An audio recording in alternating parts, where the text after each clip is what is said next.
오늘은 과세표준에 대해서 볼 거야. 과세표준의 계산. 그 과세표준 계산 구조는 각 사업연도 소득금액에서 우리 이비소라고 하는 거를 차감을 해서 과세표준을 구하고 있어. 이비소는 2월 결손금, 비과세 소득, 소득공제 이렇게 이제 있는 거지. 결손금이 있는데 2월 결손금은 전기 이전에 넘어온 것들이 이제 2월 결손금이야. 결손금이긴 한데 단기가 아닌 전기 이전에 만들어진 결손금이 2월 결손금이야. 그래서 결손금 처리 방법 보면 특례 원칙이 15년간 2월 공제가 돼. 강제 공제지.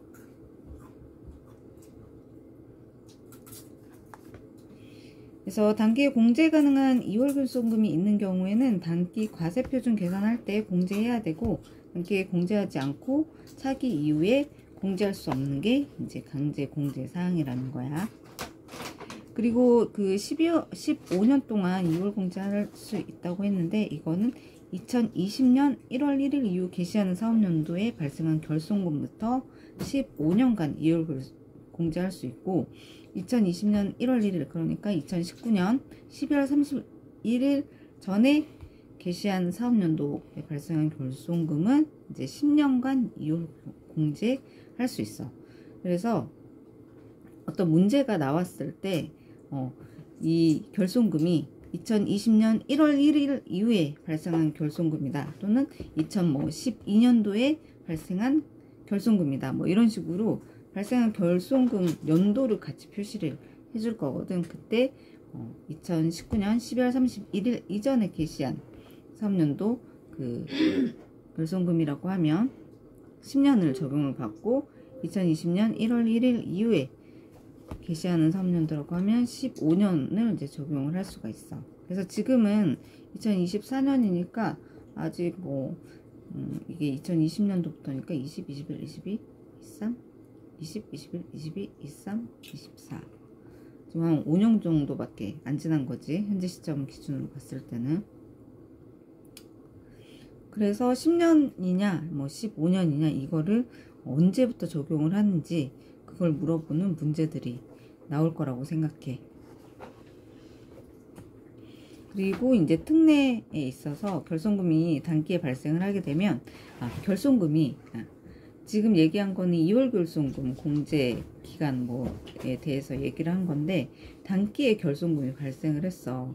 그런데 이 단기에 발생한 결손금이 발생한 이 회사가 중소기업이었어. 그러면 만약에 이 중소기업이 전기에 이익이 나서 소득세, 법인세를 냈다 그러면 중소기업에 한해서 직전 사업연도에 그때 이익이 있었으면 그거를 이제 이 결손금으로 털 수가 있어. 그래서 직전 사업연도에 대해서 법인세를 납부한 게 있다 그러면 이것도 이제 환급을 받을 수도 있어. 그래서 소급 공제가 가능한 거지, 중소기업에 한해서야. 그래서 이거를 실질적으로 내가 일을 하면서 적용을 했던 적이 있어. 이거를 이제 선택사항이니까 몰라서 못하는 경우도 있거든. 근데 이런 거지.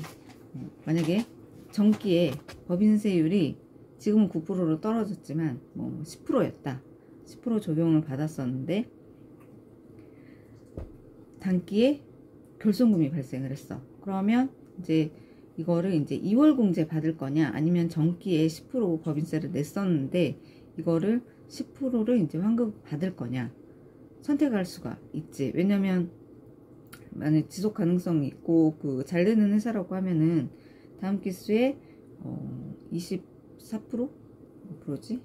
이게 세율이 자꾸 바뀌니까 20%인가? 20%를 적용을 받을 수 있는 회사라고 하면은 굳이 전기 거 직전 사업연도에 대해서 소급 공제를 할까?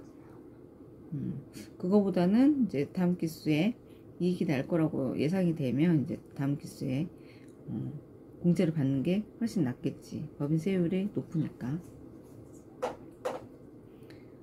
근데 전기에도 20%였다.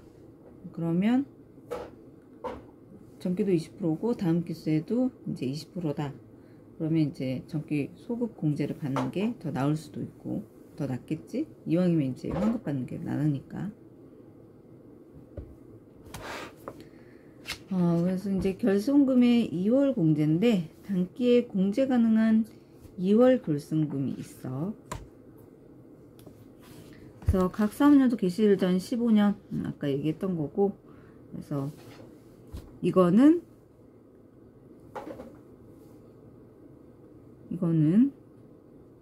신고하거나 결정, 경정되거나 수정신고한 과세표준에 포함된 결손금이라서 4가지 사유에 해당하는 4가지 사유로 이제 소멸된 것은 이제 제외한 금액만 결손금으로 공제를 받을 수가 있어. 그래서 아까 얘기했던 특례 중소기업에 하는 이제 직전사업연도에서 소급 공제 가능한 그거를 받았다. 그러면 결손금 소급 공제 제도에 따라서 소급 공제받은 결손금은 이제 제외하는 거지. 이미 받았으니까 이중 공제는 해주지 않으니까. 그리고 단기 전에 과세표준 계산할 때 2월 결손금으로 이미 공제된 금액, 이미 해버렸으니까 공제받을 결손금이 없는 거야. 그리고 자산 수증 이익과 채무면제 이익으로 이제 충당된 6월 결손금, 요거 이런 게 있었으면 자산 수증하고 채무면제 이익에 대해서 이거는 입금이긴 하지만 요거는 이제 2월 결손금에 결손금 보전에 쓰게 되면 우리 그 송금산이 입금불산이 받는 세무조정도 있었지. 그래서 이미 써버렸기 때문에 이거는 이제 반영을 안 해주는 거고, 당연히 차감을 해야 되겠지. 요거는 없어졌다고 보는 거니까. 그리고 입금불산이 판 출자전환 채무면제 이익으로 그 후 2월하여 충당된 2월 결손금도 제외를 하는 금액이야. 그리고 이제 먼저 발생한 결손금부터 순차적으로 공제를 하고 있어. 그래서 선출법이야. 당연하지. 이제 시간이 지날수록 이게 이제 10년과 15년이 자꾸 이제 땡겨지는 뒤로 이제 가는 거기 때문에 가장 먼저 발생한 결손금을 없애줘야, 이건 어떻게 보면 이제 기업한테 어느 정도 혜택을 주는 거니까 과거에 있던 것부터 결손금부터 순차적으로 공제를 해 가야 돼.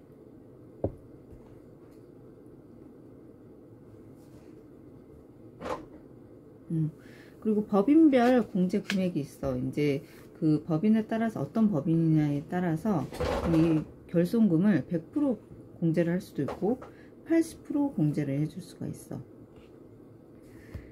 그래서 100%인 데들은 공제 가능한 결손금 전액을 다 공제를 할 수가 있어. 그래서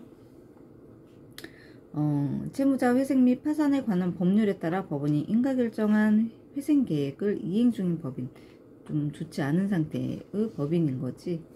그리고 기업구조조정 촉진법에 따라 기업개선계획의 이행을 위한 약정을 체결하고 기업개선계획을 이행 중인 법인, 어쨌든 현재 상태 안 좋은 상태야. 그리고 경영정성화 계획을 이행 중인 법인, 이것도 당연히 안 좋겠지. 그리고 유동화 자산 기초로 해서 자본시장과 금융투자업에 관한 법률에 따라서 이제 증권을 발행하거나 자금 차입할 목적으로 설립된 법인으로서 이게 이제 2015년 12월 31일까지 유동화 자산의 취득을 완료하였을 것 등 법령으로 정한 요건을 충족한 법인이야. 특수 목적 법인이지. 그리고 유동화 전문회사 등 어느 하나에 해당하는 법인이나 프로젝트 금융투자회사, 이거 보통 SPC라고 하거든. 이런 회사도 이제 100% 공제를 할 수가 있어. 그리고 기업 활력 제고를 위한 특별법에 따른 사업 재편 계획 승인을 받은 법인. 전반적으로 좀 회사의 상태가 좋지 못한 회사들 하고, 그리고 이제 유동화 자산 가지고 이제 어떤 사업을 하는 회사가 있는데, 그게 이제 2015년 12월 31일에 뭐 발생했던 그런 회사이거나 지금 현재 뭐 SPC 법인이면 이제 100% 공제가 가능하다. 이거 이외에 내국법인은 이제 각 사업연도 소득금액의 이제 80%의 범위에서 공제를 할 수가 있어. 이거는 이제 작은 금액인데 단기에 공제 공제 가능한 2월 결손금하고 각 사업연도 소득금액 곱하기 80% 중에 작은 금액을 공제할 수가 있어. 그리고 우리나라에는 이제 내국법인도 있지만 외국법인도 있잖아. 그래서 과세표준 신고 의무가 있는 외국법인 또 이제 각 사업연도 소득금액의 80% 범위에서 이제 공제를 할 수가 있어. 그런데 이것들은 지금 신고를 했던 법인들이야. 신고한 법인들. 그런데 이제 이렇게 법인세 신고를 하지 않은 법인들도 있어. 그랬을 때는 이제 추계한다라고 하는데, 이 그러니까 장부에 의해서 법인세 신고를 하는 법인이 있고, 장부를 만들지 않고 추계해서 이제 신고하는 법인이 있었다고 할 때, 추계하는 거는 실질적인 장부가 있는 게 아니기 때문에 결손금이 나올 수 있는 형태가 아니야. 왜냐면 결손금이 나왔다라는 거는 실제 매출액보다 비용이 더 많이 들어갔기 때문에, 또는 세무조정이 많이 돼가지고 실질적으로 결손금이 생긴 법인들인 거거든. 그런데 추계를 할 때는 추계는 일정 비용만 인정을 해줘. 그래서 항상 이익이 날 수밖에 없는 구조거든. 그래서 그랬을 때는 2월 결손금이 나올 수 없는 상태인데, 이런 추계로 이제 신고를 한 법인들한테는 2월 결손금이 있다 하더라도 공제를 하지 않아. 다만 이제 천재지변, 그러니까 뭐 화재 이런 걸로 해서 실질적으로 신고를 할 수 없는 법인들이 있겠지. 그런 법인들에 한해서는 불가피한 사정이기 때문에 그때는 이제 공제를 해주는 거야. 당연히 이거에 대한 소명은 해야 되겠지.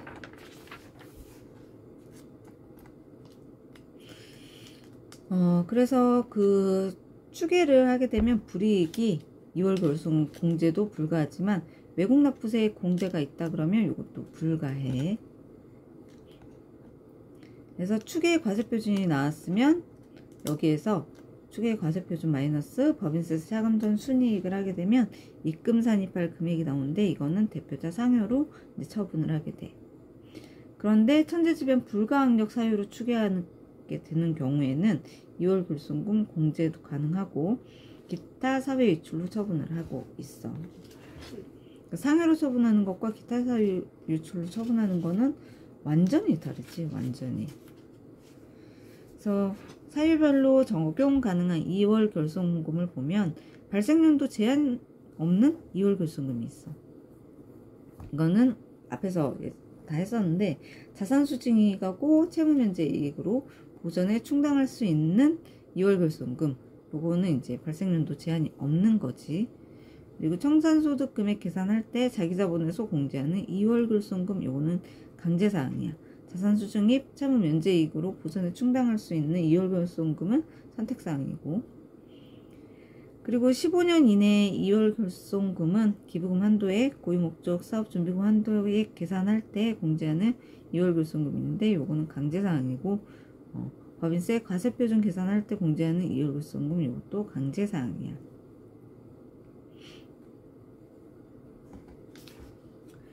결손금 소급공제 아까 특례로 이제 중소기업에 한해서 결손금을 이제 소급공제, 지적사업연도에 대해서 소급공제할 수 있다 그랬는데, 이거 적용 요건을 보면 법인의 요건이 중소기업에 해당하는 내국법인이어야 돼. 중소기업이면서 내국법인.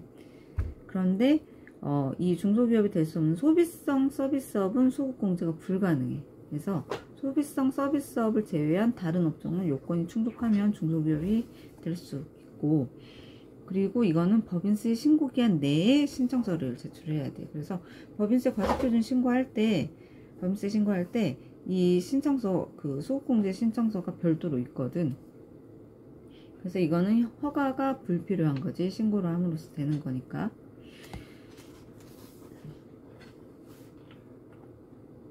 이거는 법인세 신고 기한 내에 단기와 정기의 법인세를 각각 신고를 해줘야 돼.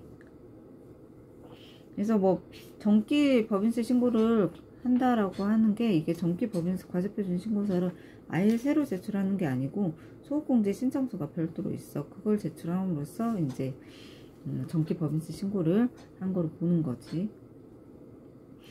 그래서 환급세액에 이제 계산을 하게 되면 둘 중에 또 작은 거, 이제 환급세액으로 하고 있는데, 정기산출세액에서 정기과세표준에서 소급 공제 결손금을 차감하고 이거에 정기세율을 적용을 하게 되면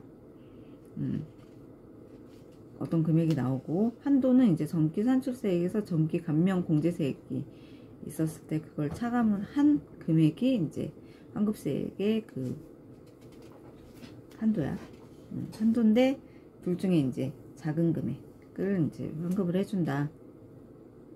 그래서 이 한도가 있는 이유는 취지가 정기 실제로 부담한 세액을 한도로 환급을 해주는 거야. 우리 환급이라고 하는 거는 항상 내가 낸 거 이내에서 환급을 해주는 거거든. 근데 이제 환급 얘기가 나오면 누구나 다 환급이 나온다라는 이제 이런 거에 대해서 잘 모르면 누구나 다 환급이 되는 건가 보다 라고 생각할 수 있는데, 내가 낸 게 있어야지 환급을 해주는 거야. 내가 낸 게 없으면 환급을 안 해주지. 당연히 해줄 게 없는 거지. 환급이란 이제 내가 부담했던 거 내에서 해주는 거고. 그런데 이 환급세액을 추징할 수도 있어. 그래서 단기 법인세에 대한 경종으로 단기 결손금이 감소됐어. 이게 이제 과다한 환급이 발생할 수 있는 거지. 그리고 정기법인세에 대한 경종으로 이제 환급세액이 감소된 경우, 중소기업이 아닌 법인이 환급받은 경우, 이거는 신고로 하는 거기 때문에, 단기 법인세 신고할 때 같이 신고를 하는 거기 때문에 정기에 어떤 걸 경정 청구를 했다거나 뭐 했었는데 그걸 모르고 신고를 함으로써 이제 환급액이 발생을 하는데, 이 환급세액이 어떻게 발생하냐면 환급을 해주는 게 아니라 내가 납부할 법인세가 있으면 거기에서 또 차감을 하는 거거든. 그래서 실질적으로 환급을 받은 것과 같은 효과가 있는 거지. 그래서 이제 이렇게 신고를 하게 되면 지금 이런 사유로 이제 과다환급이 된 거야. 과소 납부가 된 거지. 과소 납부가 된 거기 때문에 어떻게 보면 과다환급이 된 걸로 볼 수 있어서, 이럴 때는 이제 추징이 된단 말이야. 그랬을 때 이거는 이제 우리가 그 세무서에서도 환급액이 있으면 이자를 주지만, 이거를 과소납부를 했다거나 과다환급을 받았을 때는 이거에 대한 이자를 별도로 내야 돼. 그래서 환급 취소세액은 결손금 소급공제로 인한 당초 환급세액이 있으면 경정으로 감소된 결손금액 마이너스 소급공제받지 않은 결손금을 이제 나눠서 소급공제 결손금액으로 나누면 어떤 값이 나올 건데, 그거를 이제 결손금 소급공제로 인한 당초 환급세액에 이제 곱하게 되면 이제 환급 취소세액이 나와. 그리고 이자 상대액을 이제 내야 되는데, 환급 취소세액이 계산이 되면 추징기간 일수, 만약에 3월 31일이 법인세 신고 마감일인데 그때까지 신고를 했는데 이게 잘못된 거야. 그러면 이제 수정신고를 하거나 이제 세무서에서 이제 경정에 대해서 이제 나오는데, 그때 4월 1일부터 이제 계산을 하는 거지. 이자 계산을. 그리고 이제 이자율을 적용을 하는데, 이자율은 하루당 10만분의 21을 계산을 하고 있어. 3만분의 22. 예전에는 만분의 3이었어. 그러니까 10만분의 30이었는데 좀 떨어졌지. 그리고 요거를 연이율로 하게 되면 22 나누기 8% 정도 돼. 8%. 예전에 11% 정도 됐었거든. 10.95%였는데 지금은 10만분의 22여가지고 8% 정도 돼. 그래서 이게 적은 금액이 아니야. 왜냐면 우리 일반적인 예금이율 생각을 하면 뭐 1%, 2% 이런 거 있고, 대출 이율도 지금 뭐 4%, 5% 이렇게 있고, 당사대출 이자율도 4.5%인 거에 비하면 엄청 높은 거지. 8%면.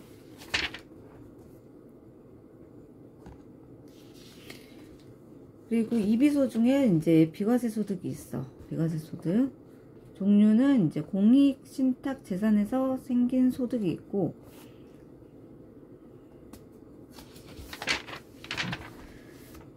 조세특례 제한법상 비과세 소득이야. 성격은 입금 불산입 항목과는 성격이 약간 다르고, 이건 일단 입금 항목으로 각 사업료도 소득금액에 이제 포함을 한 다음에 과세표준 계산할 때 비과세로 이제 차감을 하고 있어. 이거는 2월 공제 되지 않아. 그래서 단기에 이제 비과세로 공제를 비과세 소득으로 인정을 못 받았다, 못했다, 반영을 못했다. 그러면 이제 2월 공제를 못 받는 거지. 그런데 이거는 신청과 무관하게 이제 비과세 적용을 할 수가 있는 건데, 이게 비과세인지 아닌지를 알아야지 할 수 있겠지. 그래서 공익신탁 재산에서 생긴 소득은 그리고 조세조특법상에 이제 비과세 소득이 있을 건데, 그거에 해당이 되면 비과세로 적용을 받을 수가 있어. 근데 조특법상 비과세 소득이 뭔지는 궁금하긴 하네. 지금 내가 이 부분은 모르니까. 그리고 소득공제, 이비소 중에 이제 소득공제인데, 요거는 이제 법인세법상 배당소득공제가 있어. 배당소득공제. 그래서 명목회사에 배당소득공제가 있는데, 대상법인이 유동화 전문회사, 투자회사, 투자목적회사, 투자유한회사, 투자합자회사, 투자유한 책임회사, 기업구조조정 투자회사, 기업구조조정 부동산 투자회사 및 위탁관리 부동산 투자회사, 선박투자회사, 법령에 정한 특수목적법인, 문화산업 전문회사, 해외자원개발 투자회사 이렇게 있고, 공제요건 및 그 공제액은 배당 가능 이익의 90% 이상을 배당한 경우에 그 금액, 그리고 초과 배당 금액에 2월 공제가 있어요. 이제 2023년도에 이제 개정이 된 거고, 배당 금액이 해당 사업년도의 소득 금액을 초과하는 경우 그 초과 배당 금액은 해당 사업년도에 다음 사업 개시일부터 5년 이내에 끝나는 각 사업연도로 2월에서 그 2월 된 사업연도의 소득금액에서 공제할 수 있어. 그런데 2월 된 사업연도의 배당 가능 이익의 90% 이상을 배당하지 않는 경우에는 그 초과 배당 금액을 공제하지 않아. 그래서 이거는 이 법인세법상 배당소득공제는 어쨌든 배당 가능 이익의 90% 이상을, 어쨌든 이익 난 거를 거의 대부분, 90%니까 거의 대부분이지, 그거 이상을 배당을 한 경우에 이제 공제를 해주는 거니까, 이거를 배당하지 않으면 공제를 못 해준다는 거고, 공제 시기는 배당을 결의한 잉여금 처분의 대상이 되는 사업연도야.